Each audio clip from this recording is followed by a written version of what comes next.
জাতীয় নাগরিক party NCP ঘোষিত পদযাত্রা ঘিরে ফরিদপুরে সম্পন্ন হয়েছে সকল প্রস্তুতি। সকাল থেকেই জেলার বিভিন্ন উপজেলা থেকে জড়ো হচ্ছেন দলটির নেতাকর্মীরা। স্থানীয় নেতারা জানান, বেলা 11:30 থেকে 12টার মধ্যে কেন্দ্রীয় নেতারা ফরিদপুরে পৌঁছাবেন এবং দুপুরে সার্কিট হাউজের সামনে থেকে পদযাত্রা শুরু হবে। পদযাত্রাটি শহরের বিভিন্ন সড়ক প্রদক্ষিণ করে জনতা ব্যাংক মোড় পর্যন্ত গিয়ে শেষ হবে।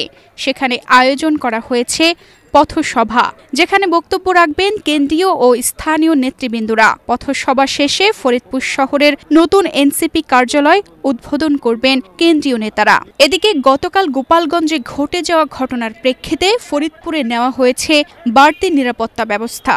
গুরুত্বপূর্ণ পয়েন্টে মোতায়েন করা হয়েছে অতিরিক্ত পুলিশ সদস্য।